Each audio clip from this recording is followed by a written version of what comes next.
All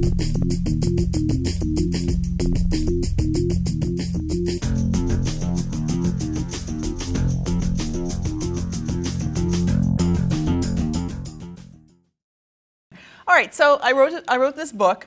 It's based on a thesis that I did for a degree in science education, focusing on science in the public.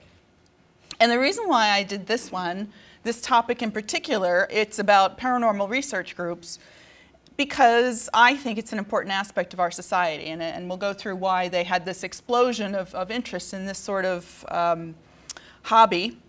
It became very popular in the 2000s, early 2000s, and it's still very popular. And the paranormal has pretty much become normal topics of conversation these days.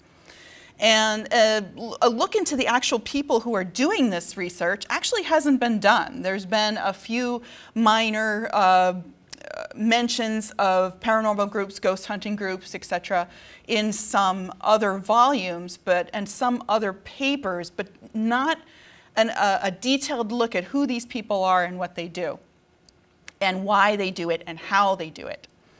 So what I started to see was that the participation of these people, who are mostly, almost exclusively non-scientists, were portraying themselves to the public as sort of scientific. So I think that this reflects how the general public sees science and what science is like. So that's where my interest sort of came in. But I've always been interested in paranormal topics. So the book begins with my adventure of actually going with a ghost hunting group to Fort Mifflin in Philadelphia, right outside the Philadelphia airport, and spending an evening with them. I've never had so many mosquito bites in my life, but I didn't see any ghosts. Now the funny part was that some of the people I was with, we split up into groups. They said that they did see something. They said that they did see an apparition, and they were very detailed, and everyone was crowding around them going, "Oh, what did you see?" And, you know, we'd be standing in this closed-in bunker place, and somebody would say, "I felt I was being touched," or "I hear this noise." And I was the one who crawled in back behind the old cellar, or prison cell, to see that it was water dripping in back. Nobody else wanted to do that. They were afraid of spiders, apparently, but they didn't seem to want to know what was going on as much as they wanted to have an experience there. So I talk a little bit about that. So what I call these groups are, as a shortcut, I call them ARIGS, which is short for Amateur Research and Investigation Groups. And the reason why I do that, because it encompasses all kinds of researchers, even some skeptical researchers, and there are some. But the heart of this book is about the amateurs. And amateur means one who loves. And I'm going to be serious. These people really love what they do. They're really passionate about it. There's an easy entry into these fields. You don't have to have any qualifications. All you have to do is be interested. And they're very passionate about these causes. And they feel that they're pursuing something important, that they're helping people who are having these types of experiences, and they want to help them through it and see what actually might have happened. And they also get a lot of media attention for it. Especially around Halloween, the newspapers, the local media station will go to these local ghost hunters, UFO hunters especially, or if Bigfoot is seen around the neighborhood, they'll go to the cryptozoologists. And these people will get media attention and be treated like experts. So I think that that's an important aspect of it. And it's also critical to recall, to remember that these people have a worldview. They have a paranormal worldview for the most part. And any time that they go and do more of these investigations, they're building up that worldview. They're developing that pre-existing worldview and putting in more pieces to construct their story. And I really do believe that they're looking for meaning in their life by doing this sort of work. And they're experiencing what some do call in the sociology and archaeology field is a re-enchantment of the world. They're looking for something special in the world that they feel may have been lost. So I'll go through a little bit of each of these groups one by one in a little bit. But first to talk a little bit about what is the paranormal. Now, if you think about it, the paranormal definition is exclusionary. It's everything that isn't normal or isn't, it's outside known experiences or outside science. And I touch on these points in a little bit, but another important aspect, I'm was on the inside and I see how these people behave, they really get emotional about these topics. And I mean, if you think about it, the ideas of the paranormal relate to very scary, frightening things, or connections to lost loved ones, which can be very emotional, and also our place in nature and the universe. So it's actually very emotional topics. And it's important that skeptics don't dismiss people's experiences. I've seen this over and over again, and it really does bother me when people say that they've had experiences and they're brushed off as they're either crazy or they've been drinking or something like that. These people actually have had very significant experiences, and some of which are life-changing. Now, they may have come to the complete wrong conclusion about what actually happened to them or have misperceived, but it still has that emotional resonance with them. And also, there is some talk, quite a bit of talk now, that some people go into paranormal beliefs instead of Orthodox religion. Instead of the Orthodox religious path that may be a bit, has a lot of rules, this is a path that they can be more, they can develop their own rules, they could just ignore rules altogether, and they have a lot more freedom, and it's very democratic. And again, they're seeking meaning. So let's talk a little bit about ghost hunters and self-styled paranormal investigators. The best example of today's ghost hunters, obviously, is the ghost hunters on the TV show, and that's the group TAPS, the Atlantic Paranormal Society. They got their own TV show based on an article that was done in the New York Times, I think in like 1998, and then by the 2000-2002, they had their own TV show. And that was a sensation, and it spawned all these hundreds of other people to do the same thing. They said, well, I see these plumbers doing, and I can go out and do the same thing. That sounds like fun. And the depiction of modern groups is this picture here on my right here. For some reason, they like black T-shirts with logos and arms crossed. And I don't get the arms crossed thing, but you'll see this in almost every depiction of a paranormal group. I think it gives them a sense of teamwork. They're all in the same uniform. They're very determined. They're achieving a mission. They're in the age group of about 20 to 40 years old, for the most part. And this is a female-friendly field. The women do often play the role of the sensitives, whereas the men will be the tech people or the lead case investigator. And you can contrast that with Harry Price, who was probably one of the original media-savvy ghost hunters in his time. And he got repopularized. Harry Price is now cool because of ghost hunters being popular today. And Price had his own kit. He had his own ghost hunting kit he would bring along. Obviously, he didn't have the equipment that they have now, but my favorite thing in his box of ghost hunting kit was his bottle of brandy for nerves. That was my favorite. He brought string and fingerprint powder and stuff like that. So cool stuff. Now today's groups, you might realize, they fetishize gadgets. Gadgets are what they're all about. They don't know how they work necessarily, but they have cool names and they look real interesting if you're going around and using them, and a big setup, and they bring these huge boxes into these places, and it impresses the people who feel that they have something going on in their house. And then they measure environmental variables, and then they attribute anomalies to paranormal activity. And they also have, ironically, all this scientific stuff. Then they will also bring in religious paraphernalia or spiritual aspects. They'll use dowsing rods, they'll use pendulums, Ouija boards, they'll use holy water, pretty much everything that they could think of that might get some sort of response, they will use. Sort of throw anything at the wall and see what sticks. Often they follow what the groups on TV are doing as well. And in a sense, you could sort of see from this depiction here, they kind of think of themselves as like warriors or superheroes. I kept coming across that idea over and over again with these ARIGS. They really think that they're doing something extraordinary, that they're going to change the world. And I think that feeds into their sense of importance in doing what they do. So let's talk about cryptozoologists, got people who hunt Bigfoot and other mystery animals. Seeing monsters is a very human behavior, and we've always seen monsters. And to be fair, it's been taken seriously by scientists for forever. If somebody says they've seen something weird, scientists do not ignore them. And I go into this in the book where I locate these current ARIGS in the history of scientific investigation into these paranormal topics. So back in the day of Richard Owen and Charles Darwin and Thomas Huxley, they had these big debates about the reality of sea serpents. And you know, this was the science of the time. So cryptozoologists today are looking for Bigfoot, Yeti, prehistoric survivors. There's living dinosaurs or living pterosaurs. And often they'll find mutant canids. There'll be some weird-looking dogs or foxes, raccoons that are missing fur, have mange, look weird. But for the most part, these people do not have a zoology background. They're not scientists. And few understand even how folklore works and how these stories are spread.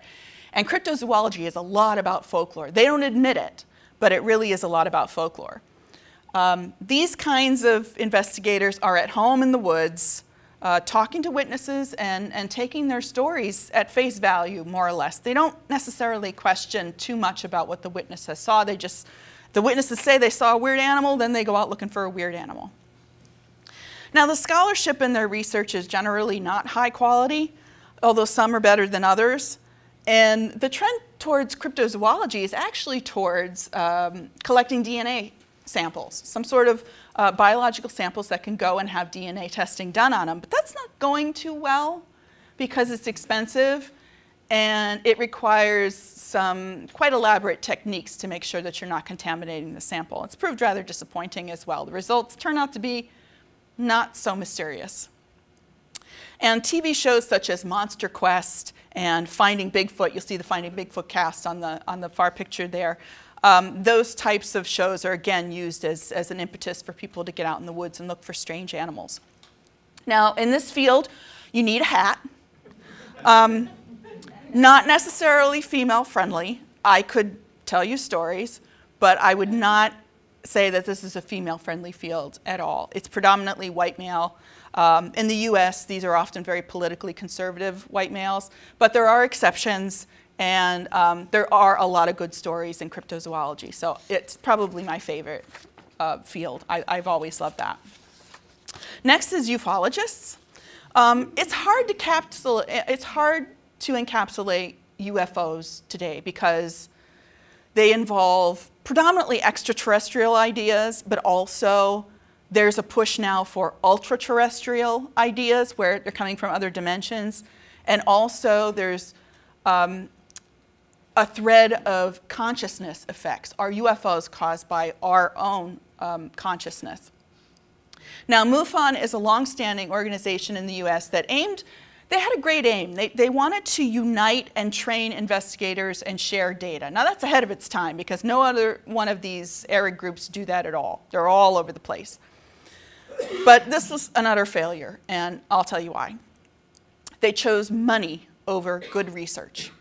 They went the route of conspiracy and exopolitics, where they're trying to play up speakers who are speaking of disclosure of alien visitation, instead of studying the lights in the sky. They're not going to the ground and asking people, what did you see, and let's try to figure out what that was. Instead, they're pushing these very fantastic agendas in order to get more attention.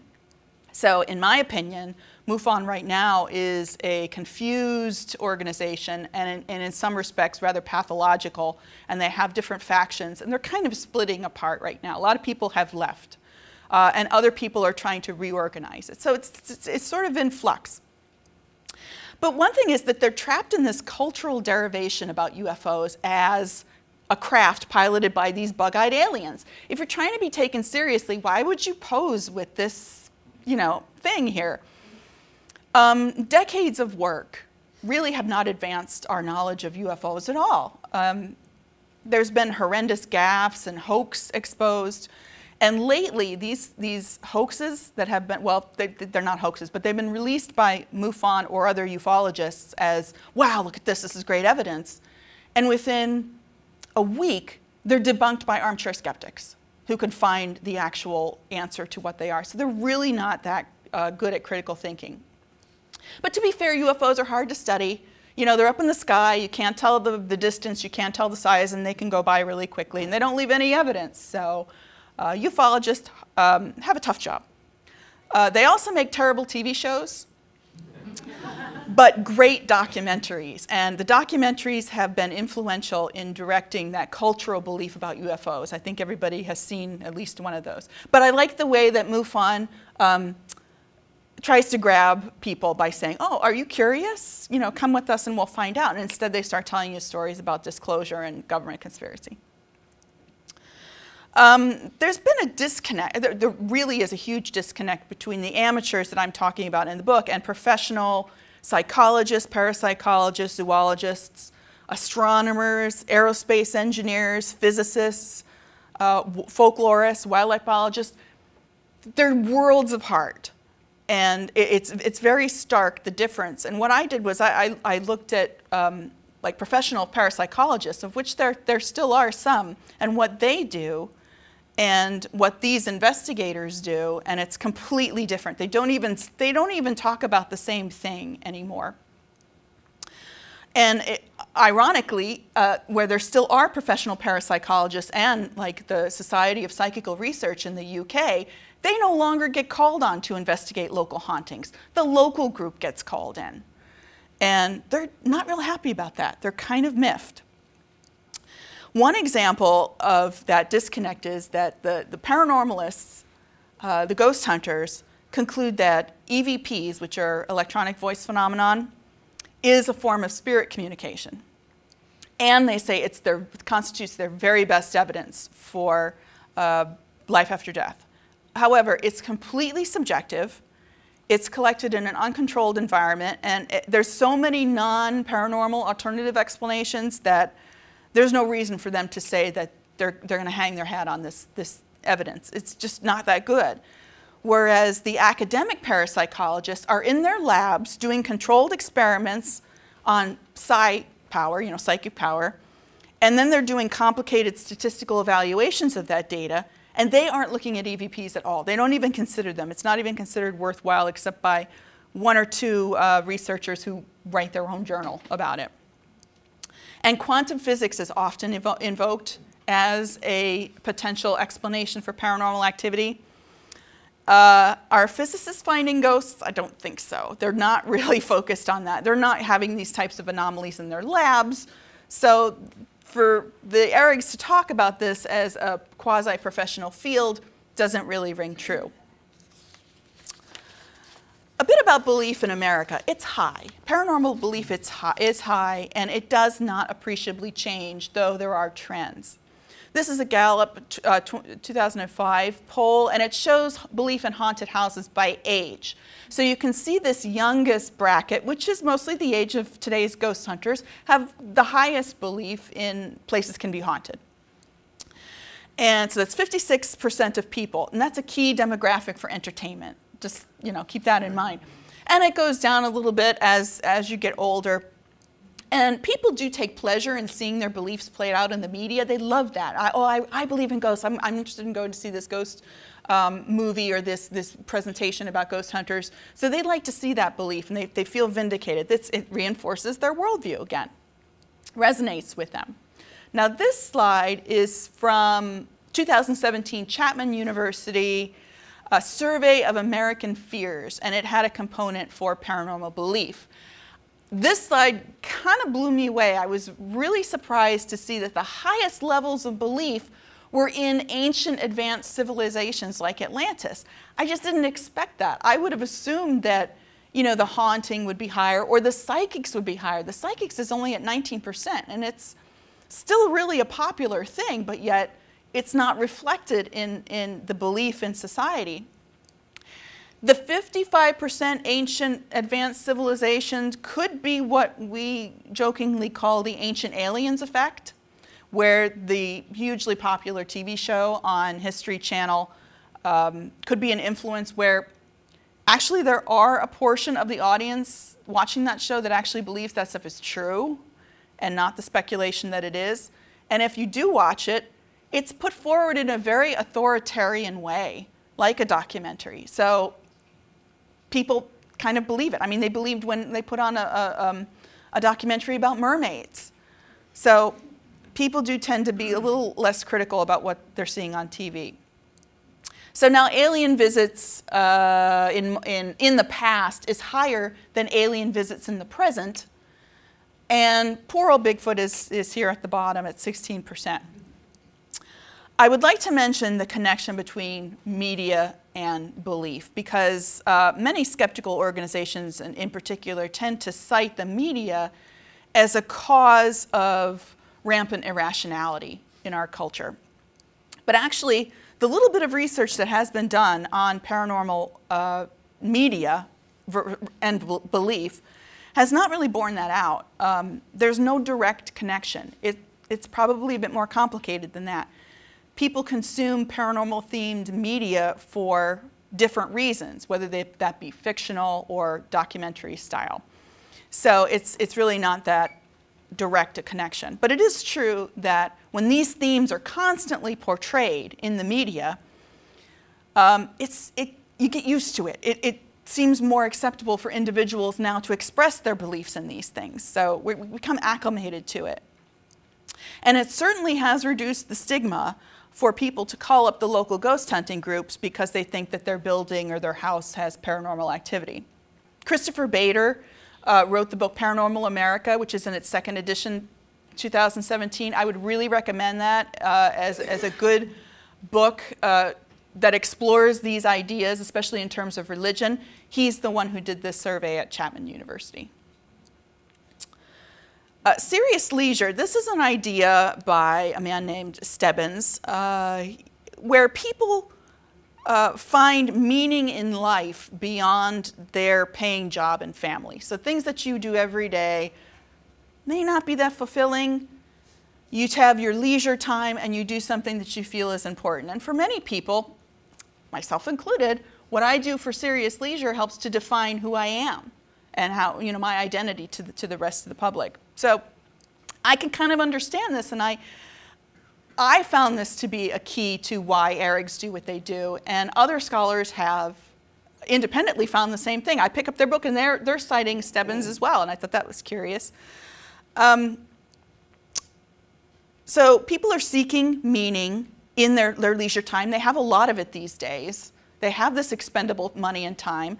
They have time to absorb the media, watch more television.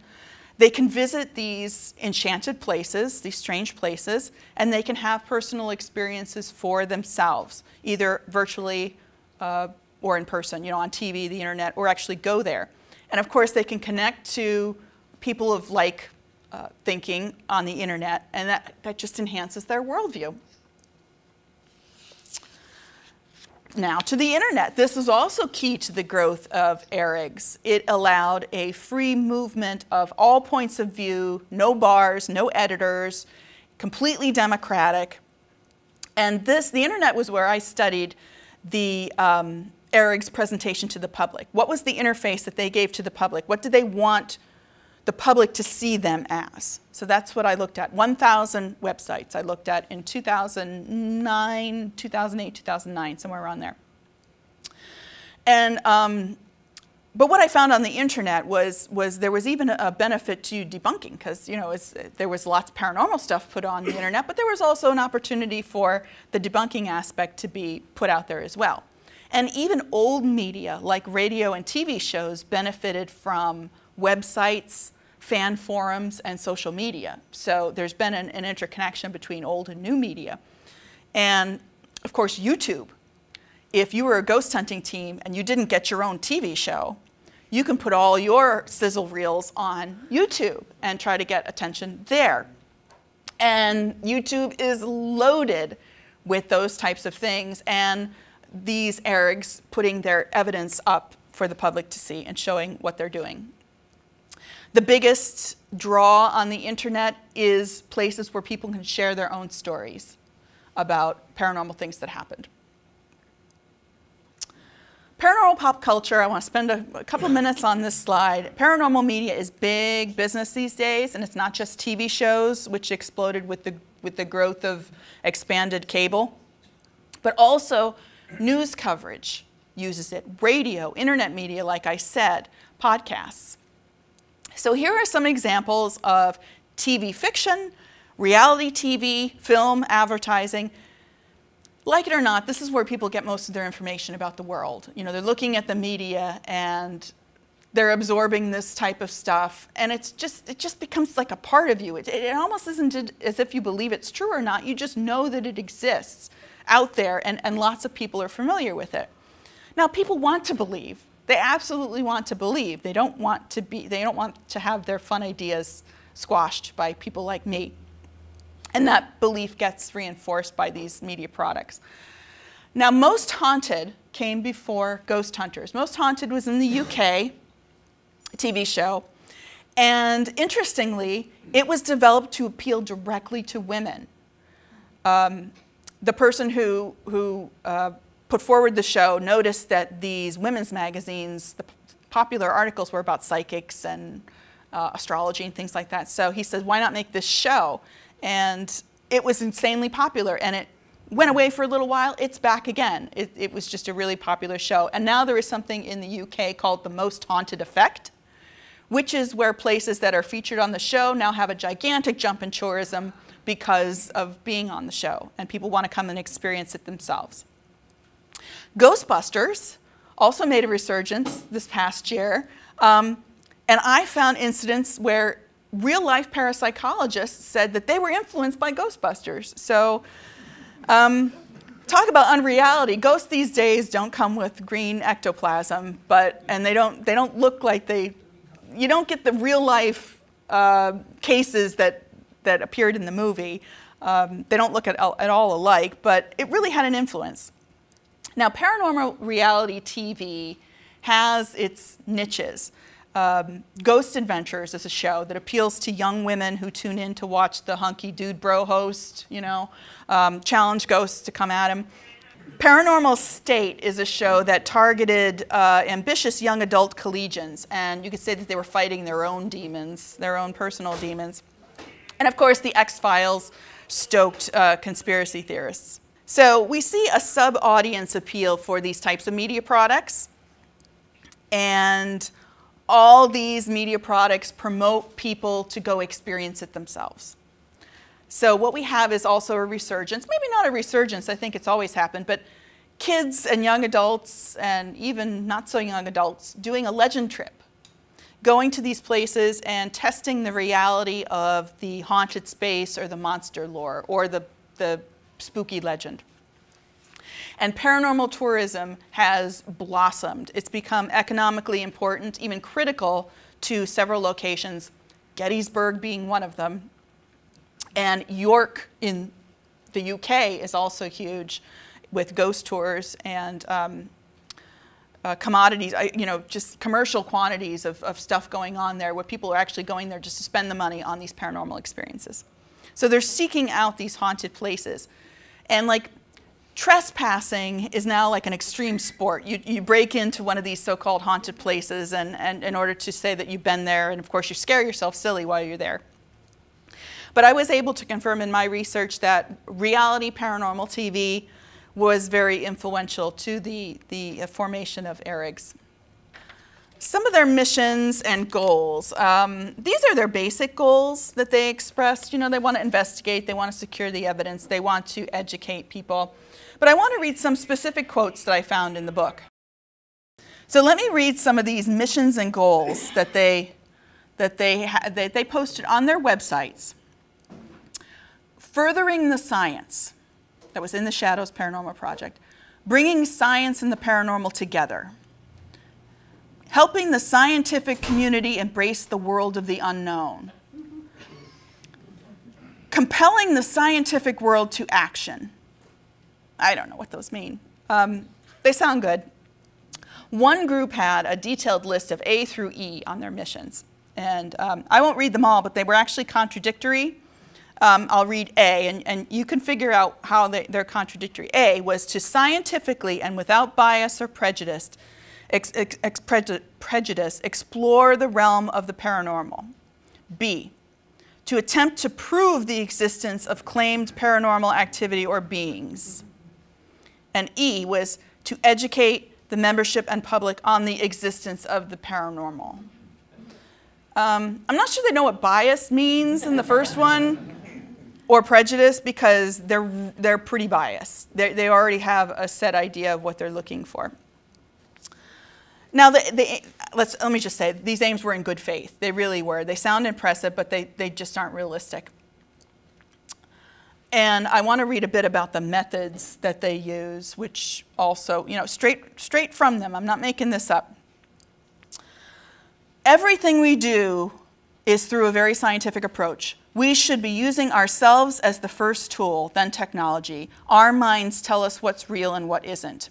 We use a double-blind study method where only the lead researcher is aware of the activity history to avoid researcher bias. Again, we need to tell them what double-blind means.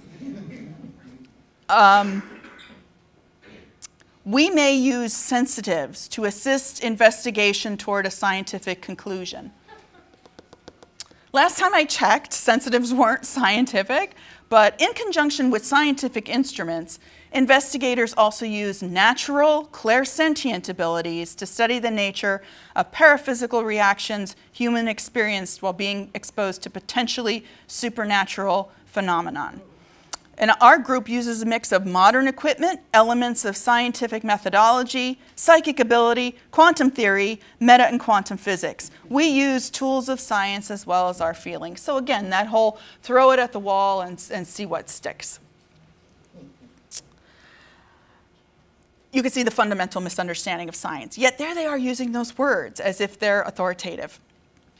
They don't use any controls in their experiments or their investigations, and they never seem to make an attempt to repeat what's going on. I always thought, wouldn't it be great if this one group went into this place, took all their data and EVPs, didn't tell the next group, and then the other group went in and did the same thing and matched them up? They seem to never do that.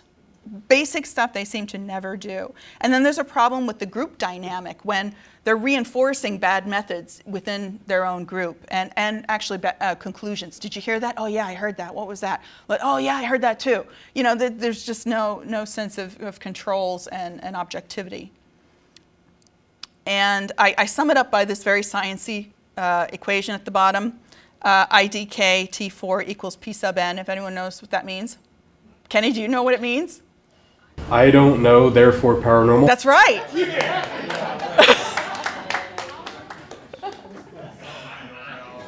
That's a joke. That's a joke. But they do that all the time. It's like, there's a logical fallacy name for that. But if they don't know what it is, then they can attribute to paranormal. And like I said in the beginning, if the definition of paranormal is everything that isn't normal, that means that they have excluded everything that isn't normal and concluded something is off. How could you possibly exclude everything that's normal? You can't. You don't know if there's somebody been hoaxing you, or you can't tell if somebody's made this mistake and has misperceived something or is not quite telling the truth or whatever. So they do that all the time. And I call it SHAM inquiry. And what this is basically investigation turned upside down. They start with the conclusion first, and then they find the evidence that fits. They look for any anomalies, and they contribute it to the paranormal cause. For example, if you're a Bigfoot hunter and you're out in the woods and you see trees that are bent or snapped off, then Bigfoot has been there. And that's a sign that Bigfoot has been there. Instead of looking around and surveying the area and figuring out what also may have happened besides that. So they're seeking only confirmatory evidence in most instances. And they never seem to ask the basic question, what, if anything, happened here? They just skip right over that and go looking for the paranormal thing that they really want to find. Now their conclusions, it makes for a good story, but it's not logically derived from a collection of verified facts and evidence like you would do in a good investigation. And if they can't figure it out, it's paranormal. But really the only fair conclusion is that they don't know. They never say that, I don't know, but that's what it should be. They have this science envy issue that's very apparent, and it manifests obviously in their efforts to look scientific and promote themselves as such. About 50% of the groups that I looked at, like I said, I looked at 1,000, 50% of them more or less say they use scientific methods. They claim they want to change science so that it accepts the paranormal as real. It just doesn't make any sense when you put it like that. Now, these amateurs, they're outside of science.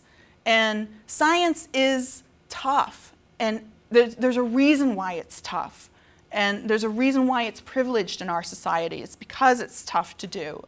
And it requires advanced education and training. And it has this special cultural status because of that.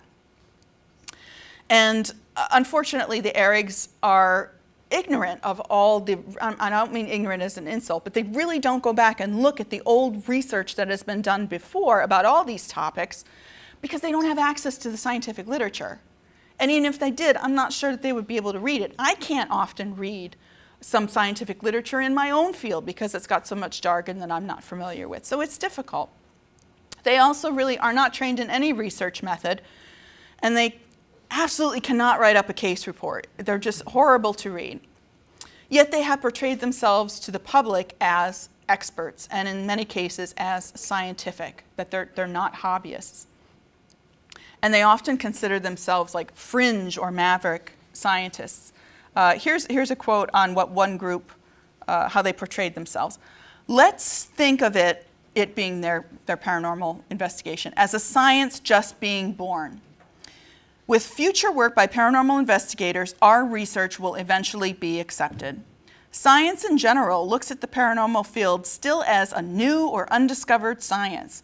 We are true members of the scientific community rather than hobbyists. Again, no. And that was one of the reasons why I wanted to situate ARIGS in with the whole history of a paranormal type investigation, because this is not new. There hasn't been any advancement in it, but it's not new. And I don't think that going over the same path over and over again is really going to be very progressive. So, you know, they aren't anti-science, or else they wouldn't be pretending to you know, they wouldn't be trying to hijack the scientific flavor that they are. They want it so badly. They want that authority so badly. And the reason that they're able to play that role of expert in the public eye, I think, is very revealing of how the public understands science. So what is scientifical? Like I said, doing science is difficult, but being scientifical is really easy. You know, pretending to look scientific without the substance of real science. And their portrayal of their work is very science-y. So they call themselves professionals. They consider themselves as being experts. They use the high-tech equipment. They have this very systematic setup that they do in each location and what they call analyzing the collected data. They use titles and acronyms. A lot of the titles sound like very scientific or military or governmental. And to the public, they appear scientific, just like those guys on TV. And they take advantage of the fact that real scientists are not paying attention to these fields. The amateurs, are able to step into the void because nobody is talking about this stuff. Scientists aren't talking about Bigfoot and ghosts and UFOs. I'm not saying that they should, but I'm saying that the ARIGS take advantage of that. They become the experts because the people want somebody to ask. So they revel in doing these lectures like I'm doing right now. If I was a ghost hunter and I was invited to the local community college to do a talk about my ghost research, they love that. It gives them that sense of credibility. Oh, I've been you know, asked by the local educational facility to stand up in front and talk. That must make me an expert. So they really do milk this. And I would encourage people to actually go to one of these presentations if one does appear in your neighborhood. It's very enlightening. So when I talk about the scientifical, I have to talk about the scientific. And how do I do that? Well, in the book, I kind of had trouble with the scientific method because it's actually not a good frame for how science works in the real world. It's overly simplistic. So what I did was I used Merton's norms. Now, Merton was a sociologist of science, and he came up with these ideals of scientific practices. Communalism. You openly share your information. Universalism. It can be done by anyone and get the same result with the same setup. Disinterestedness. You have no agenda or bias towards the outcome of the research. Skepticism. You're open to peer review and criticism. And I added originality.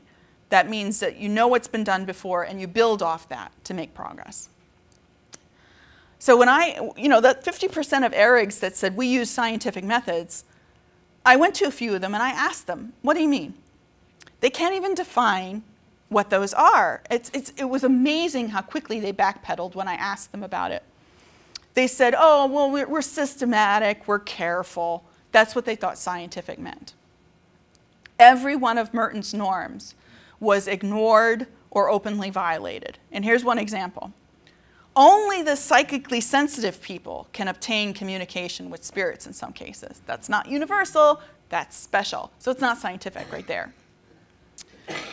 Paranormal unity was this movement that was meant to stop all criticism between paranormal groups. So right there, they don't want any skepticism. They don't want any criticism, like fair criticism on how to do things better. They made efforts to actually not be scientific, in my eyes. So doing science means you start from the bottom and you work your way up. You look at what's been done before and you build upon that. You have a foundation. Being scientifical means making stuff up to get the answer that you want and going from the top down. So how do ARIGS portray science? Similar to how you see portrayal of scientists in the media. Jargon. They use a lot of words that sound sciencey.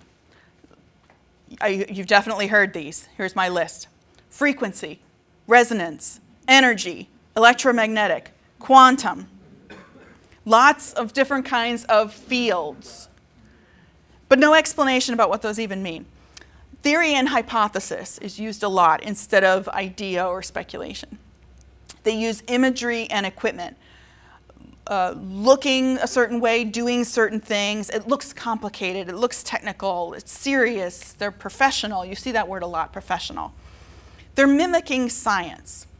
And Richard Feynman, the great physicist, called stuff like this cargo cult science. If you've ever heard that term before, you can go and you can look up that lecture and you can see that ghost hunters fits exactly into what he was talking about. And he wasn't talking about ghost hunters, but he was talking about pseudoscience, but the ghost hunters of today fit right into that. They also name drop scientists a lot, and Einstein, Edison, and Tesla in particular. And also the Galileo gambit.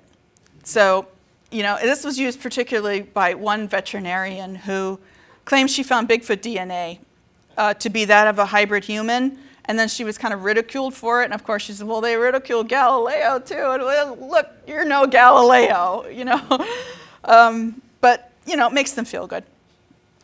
And ARIGS will latch on to some scientific research or like news that comes out and promote those as suiting their own agenda. So you'll see them touting new species. Oh, well, that means that Bigfoot could be out there too if there's new species discovered.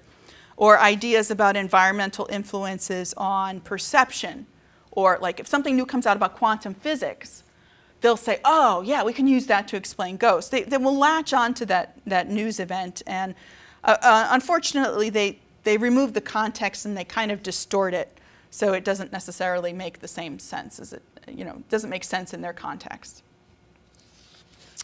So being scientifical is effective, which is bad. So I came across several occasions where paranormal fans said that they liked the Ghost Hunters TV show because they are scientific, because they try to disprove first. They try to disprove.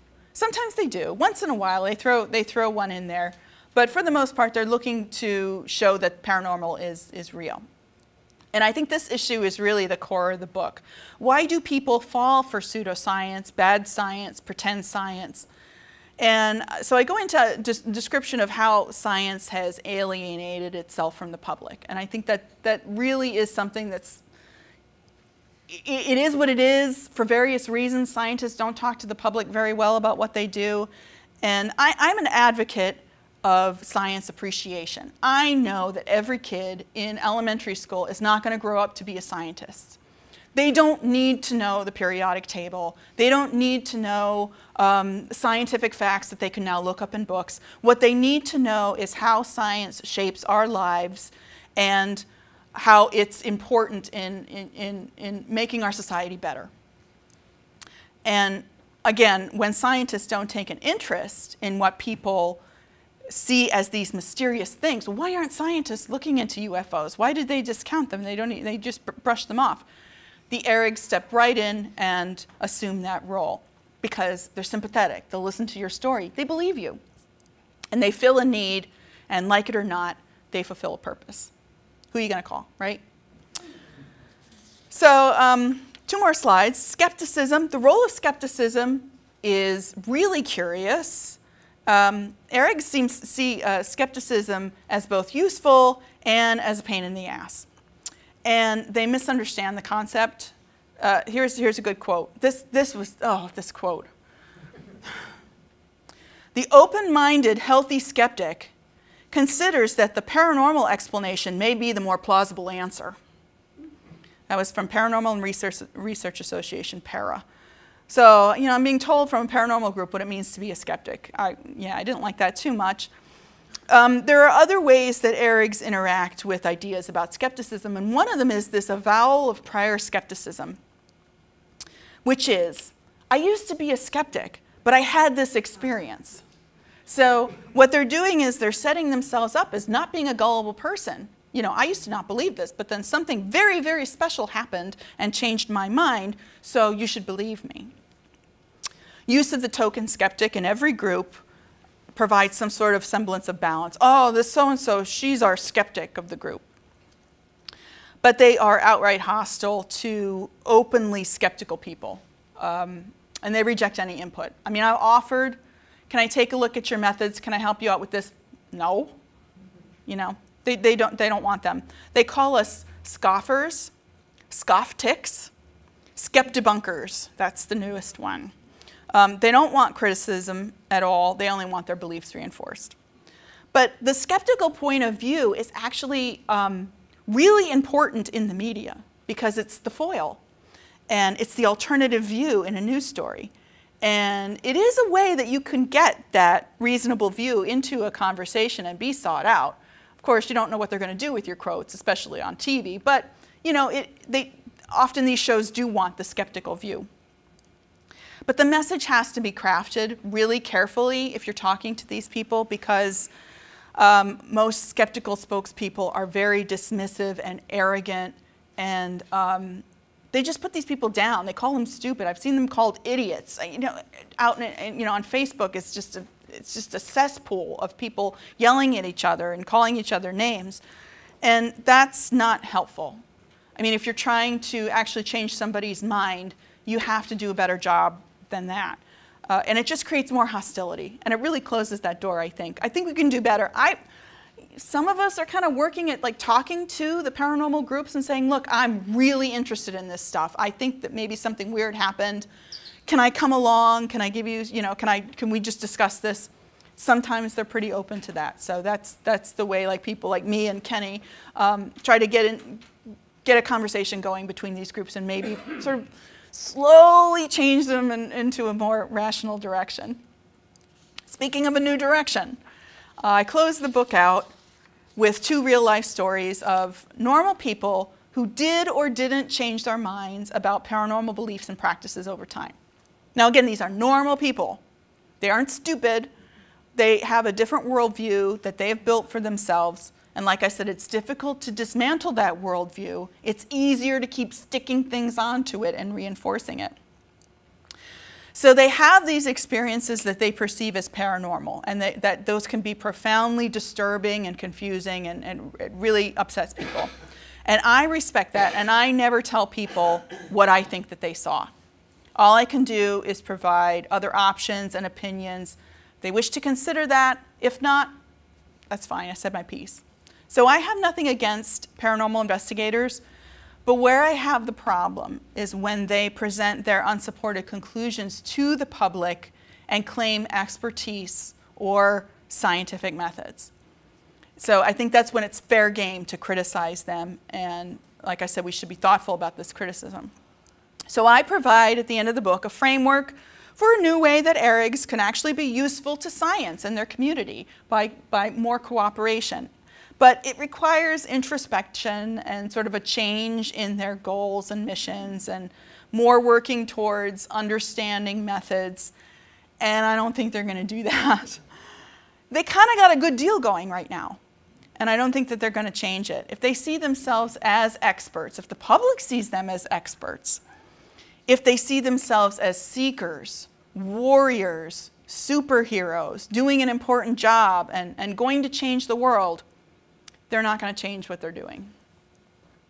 So, you know, these ARIGS, we believe in ghosts so you can believe in us.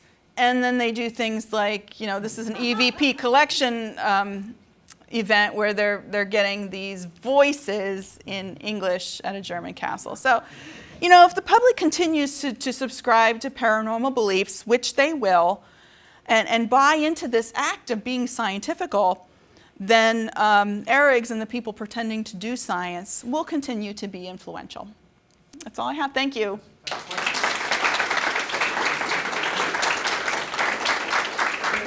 Any questions? There's been a term popularized, citizen science, Yes. which is citizens actually doing science.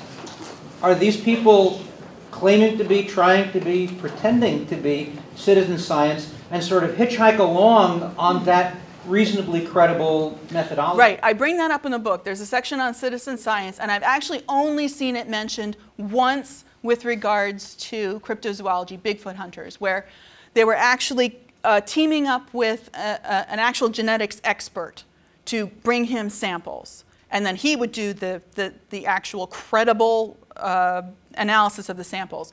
The difference between ARIGS and citizen science is that involvement of an actual scientific authority. They don't have any, they don't want any.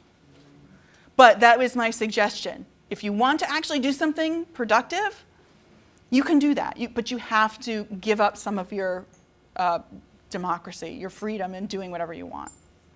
That's a good question, thanks.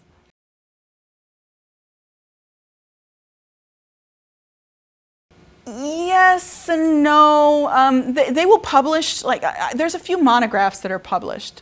There was one monograph that was published about, I want to call it Bigfoot. They call it a wood ape sighting, wood ape area, active area in the Ouachita Mountains, and it was published as a monograph, and I thought it was very well done.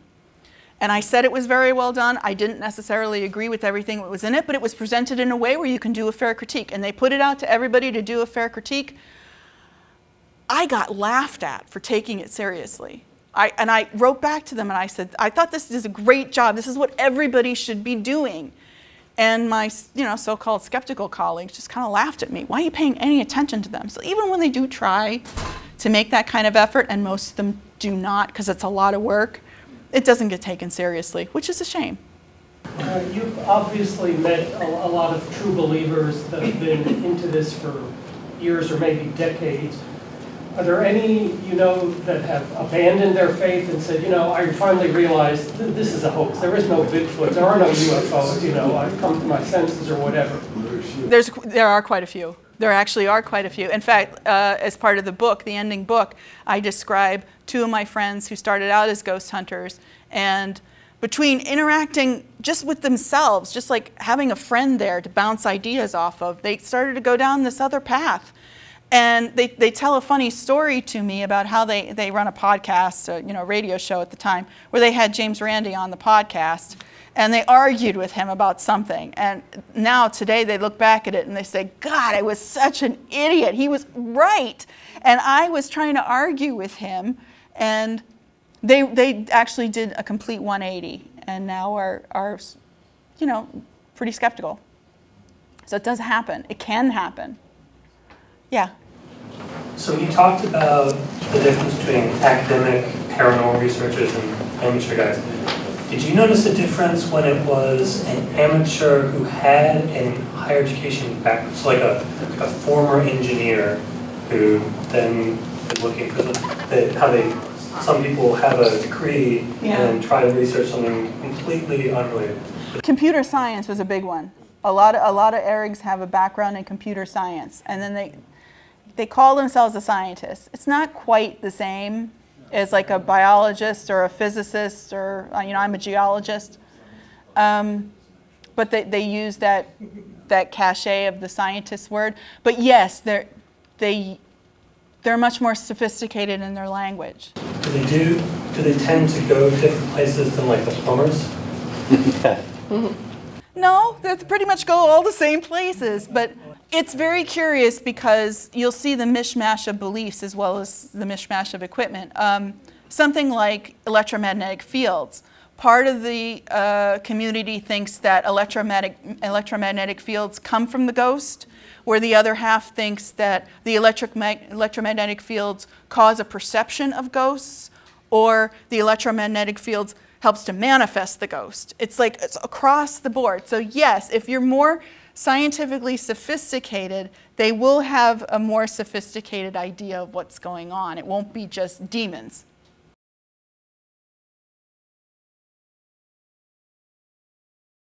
That story has so many layers. If you do listen to podcasts, you can go to my latest podcast episode where I talk to an archaeologist who is he's well informed about the UFO culture. And what we were able to dig from that story about the disclosure of the Pentagon group studying UFOs was the threads that were coming in there were from very, very far back. Like Stargate people were now involved in this new ideas about UFOs as consciousness effects. So this is coming back around again. And something that we're seeing more and more often, a group of us, you know, we'll go to these paranormal events and we'll listen to these people and we'll ask them questions. There's a resurgence of what's called the paranormal unified field theory. There's some one gigantic unifying field theory that connects ghosts, poltergeists, UFOs, demons, everything. Very interesting. What would be some tips from you when, I guess, any of us would be approaching people in these groups and trying to have a discussion about the topics? What would be, I guess, your approach? I went to Dragon Con and I went to the paranormal track and I sat in the back and, you know, I'm asking questions. Or if I go to these paranormal conferences and the one I went to was, I think it was Raven Con, where the ghost hunters, the guy actually put on a white lab coat and was doing like ghost experiments. And I was just, come on. So my hand goes up. Oh, do you have scientific training? Oh, no, well, I have a background in criminal justice. You know, right now I'm, working at the Radio Shack, but, I'm working on... And then he continues, this is very science, this is parapsychology, it's very scientific, blah, blah. Can you explain what you mean by scientific? And I think he got the hint real quick, which was unfortunate, but what am I going to do? I mean, it was my opportunity to, I wasn't mean about it, but it was my opportunity to say to the audience who is listening, something is off with this and you shouldn't buy it. So, do a lot of skeptics show up at these events? No. No, I mean, I think people show up and they're believers in waiting, maybe. They want to see something. And maybe they will just do it. Not many people go because they don't believe. I'm kind of a weird one that does. But I'm more interested in the overall aspect of what they're doing and how they're portraying it. So I'm also looking at the audience too. How's the audience reacting to this? I remember going to see Ryan Buell, who was Paranormal State. He ran Paranormal State group and TV show, and he was at my alma mater, Penn State, and I went to see him. And of course, all the girls in the front row are just like, oh. But he gave a presentation about psychic research history, and he was so wrong. I mean, it's not that hard to figure out, what happened with the Society of Psychic Research and the Ghost Club of the 1800s. I mean, this has been going on since Victorian times. And he had so many mistakes, and I'm thinking, I can't really ask a question here. I'm just going to walk out. And once it was done, I walked out, and I wrote it up on my blog for people to see, but I just didn't feel comfortable asking a question there. I don't like confrontation, so I'm not really there to confront them. I'm just curious as to what they're portraying to the public. Say someone does see something.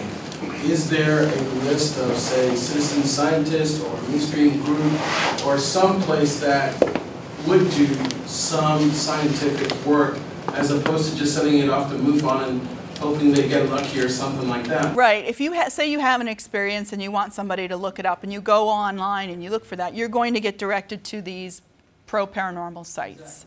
Exactly. There are very few groups. Kenny and I run one group, Anomalies Research Society, where we tell people right off the bat, we're not going to buy the paranormal thing, we're going to look at what actually happened to you. Not that many people call us. And we cover the entire state of Pennsylvania.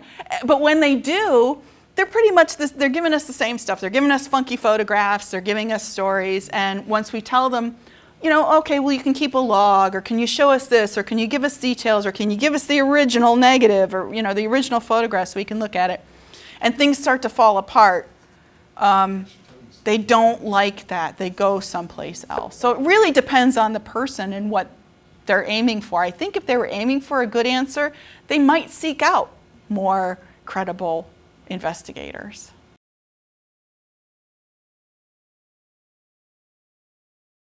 I love that question. And I've thought about it a lot. And, you know, we've had discussions about it. What would it have to, well, like for Bigfoot, it would take a body. That's simple.